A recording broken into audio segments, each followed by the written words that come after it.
Bonjour, Monique Desjardins pour parents, familles, couples conscients et bienveillants. Je suis très heureuse aujourd'hui de faire cette vidéo avec vous.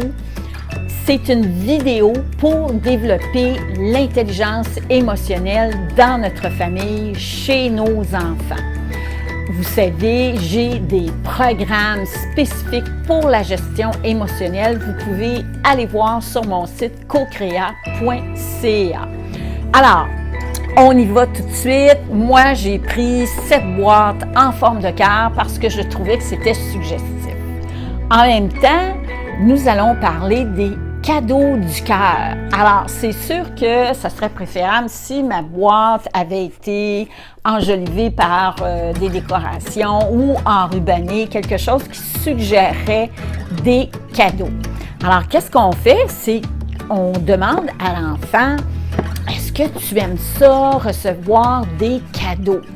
Alors, c'est sûr et certain qu'on va discuter avec l'enfant, on va partager qu'est-ce que c'est qu'un cadeau, sous quelle forme, est-ce que tu aimes ça, qu'est-ce que tu ressens quand tu donnes un cadeau, qu'est-ce que tu ressens quand tu reçois un cadeau, voyez-vous? Alors, ce qu'on veut développer, c'est justement l'habileté autant de recevoir, d'accueillir le cadeau des autres que de donner aux autres des cadeaux. Et même, on va aussi souligner la portion de se faire des cadeaux à soi-même. Donc, je reprends. Est-ce que tu aimes recevoir des cadeaux? Alors, ce qu'on veut, dans le fond, c'est partager, discuter avec lui pour voir quelle est sa représentation mentale des cadeaux. Est-ce que ce sont seulement des cadeaux matériels comme des jouets, des bonbons, des livres, un film, vous voyez? Puis, à ce moment-là, si c'est seulement ça qu'il a en tête quand on parle de cadeaux, bien là, avec notre boîte, on lui dit « Oui, mais est-ce que tu connais les cadeaux du cœur? Moi, je suis certaine que tu connais ça parce que probablement que tu en donnes déjà et peut-être aussi que tu en reçois, mais là, tu n'as pas conscience de ça. » Alors, on va venir dire, bien, c'est quoi, ça serait quoi des cadeaux du cœur? Ça peut être un sourire, ça peut être de faire un gros câlin.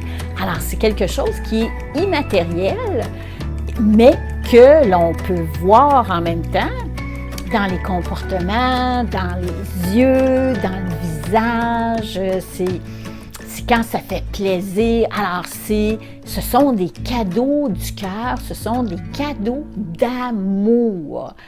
Et qu'est-ce que ça nous fait quand on reçoit un cadeau d'amour? Et qu'est-ce que ça fait quand on donne un magnifique cadeau d'amour? Alors, est-ce que ça t'arrive d'en donner à tes frères ou à tes sœurs? Sous quelle forme? Est-ce que ça t'arrive d'en donner à papa, à maman? Et ensuite, on peut demander à l'école ou à la garderie, si l'enfant est petit, est-ce que ça t'arrive de donner des cadeaux? Puis comment les gens se sentent? Alors, ton enseignant, ton enseignante, qu'est-ce que tu fais? Est-ce que tu donnes des cadeaux d'amour à tes enseignants? Puis, quels sont-ils? Sous quelle forme? Et qu'est-ce que ça leur fait? Est-ce que tu t'aperçois des changements? Est-ce que ça leur fait du bien? Comment est-ce qu'ils vont te remercier par moment? Puis, toi, comment tu te sens? Et est-ce que c'est possible aussi de te faire à toi-même des cadeaux du cœur? Qu'est-ce que ça pourrait être? Des cadeaux de cœur pour toi-même. C'est quoi te donner de l'amour à toi-même?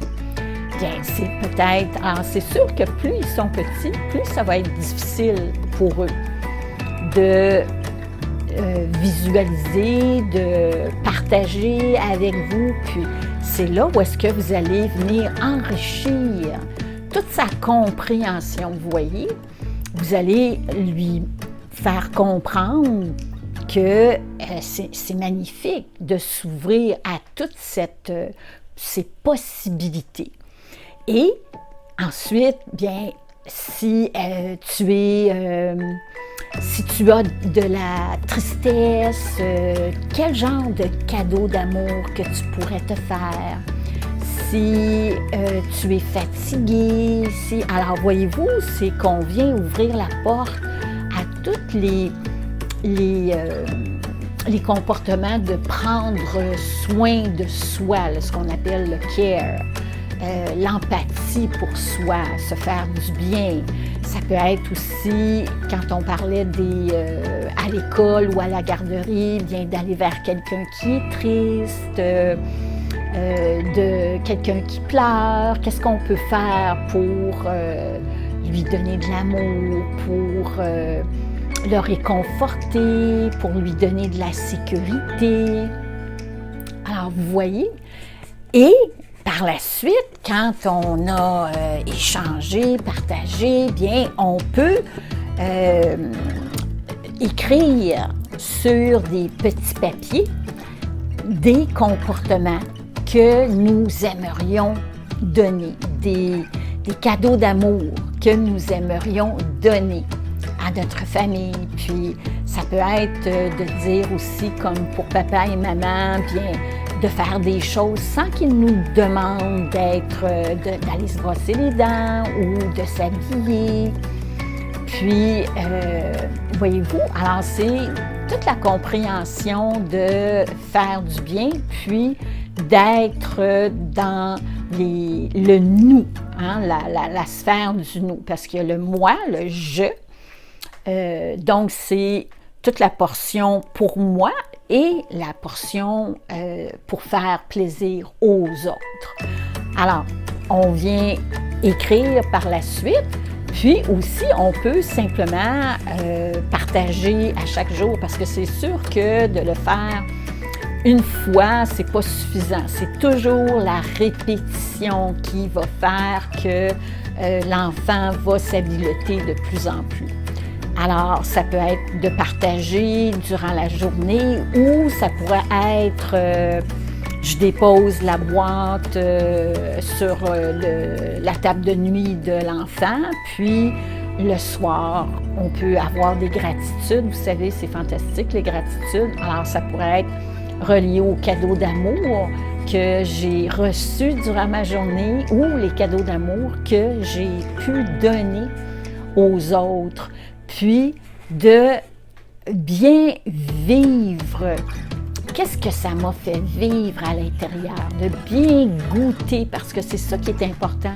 C'est pas Très souvent, on a l'empathie cognitive, mais on ne ressent pas. Alors, c'est important d'aller goûter l'émotion, les sentiments, que tout ça vienne suggérer en nous. En espérant que cette petite activité va vous inspirer dans votre famille et que vous allez donner le goût de partager, de prendre soin, parce que c'est très important pour l'interdépendance. À la prochaine!